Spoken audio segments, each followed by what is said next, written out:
Today, folks, it's exciting because we are going to be giving you the recipe to the very best dog food on planet Earth, in my opinion.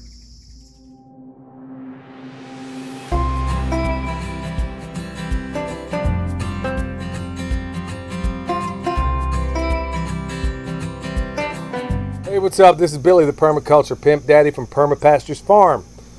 Now, of all the things I've ever talked about, the thing that's gotten, believe it or not, the most excitement is what we feed our dogs. From the first time I did a permaculture design certificate until this present day, when people ask what we feed our dogs, I tell them the same thing. And for some reason, a lot of folks don't buy it, but today I'm going to show you up close and personal what we do, and take whatever you can from it. If it works for you, by all means, give it a shot. Now, back in the day when we first did this, it had to do with, believe it or not, the third ethic of permaculture. We were doing 3 chicken tractors on steroids at the same time, which yielded about 100 eggs a day. So listening to what a veterinarian named Dr. Wallach said and some other advice we got, we thought, man, the best thing in the world you can give a dog, according to him, was eggs. So we okay, we got an abundance of eggs. So maybe we can give them the pigs. Maybe we can give them, if we can't eat them, we thought, okay, this might make some really good dog food. So with that and the information we got from Doc Wallach, we were feeding them 100% eggs, and that was it. And then over time, Michelle has gotten a little more research, and we've taken some of the things that many people would consider waste and turned them into a great, great benefit for dogs, especially in terms of items that I don't want to eat. We're going to talk about what we have here now. Back in the day, it was nothing more than just eggs. And like I said, we had an abundance of them. But since that time, Michelle, being who she is, an animal lover extraordinaire, will do everything humanly possible to make sure these dogs eat as if they're at the Four Seasons. And they do every single day at every meal. So with that said, here's what it went from eggs, and this is what it evolved to. So with Chloe, we'll just use her as an example, because right now she is our only dog that actually doesn't serve as a lap dog.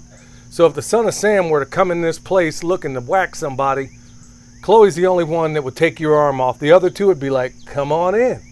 So here's Chloe's meal. She gets eggs, and then we got to have a source of fat in addition to that, because she is a high performance dog.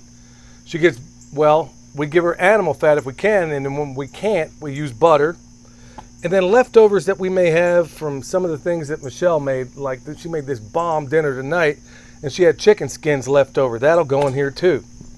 In many ways, these guys eat like sled dogs.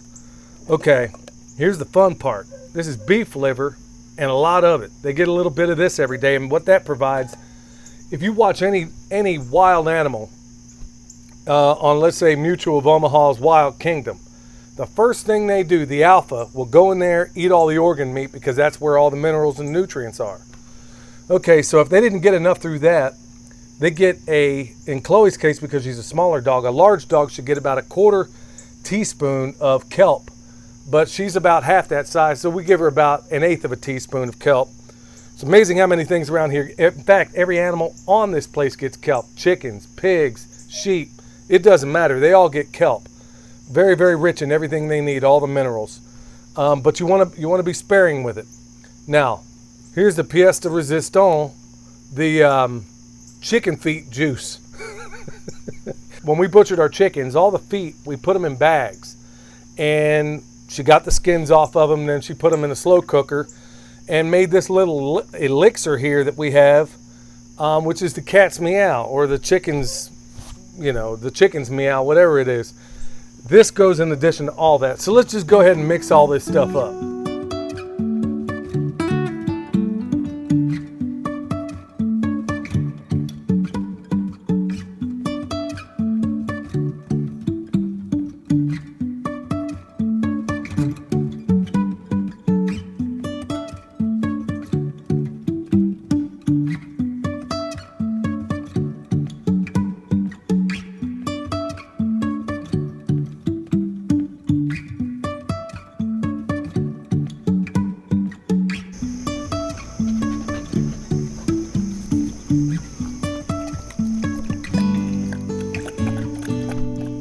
Well, as you can see, this little slop wagon's all over it, and She is, believe it or not, a very high performance dog, and she is an excellent guard dog. So, I mean, anybody that gets within a quarter mile of this place, she lets us know about it, and to me, that is well worth it. Now, in the future, part of the reason why we're going to produce a heck of a lot more eggs is because in the near future, we're about to have some livestock guardian dogs here.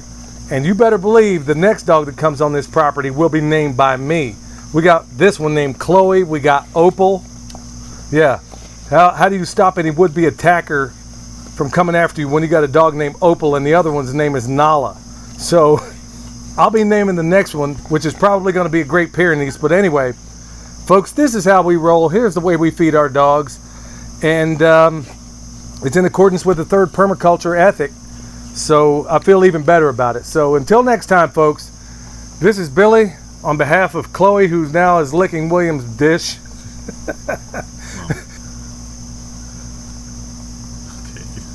Anyhow, until next time, this is Billy, the Permaculture Pimp Daddy, where PIMP stands for Permaculture is my passion. Because it really is. We'll see you next time.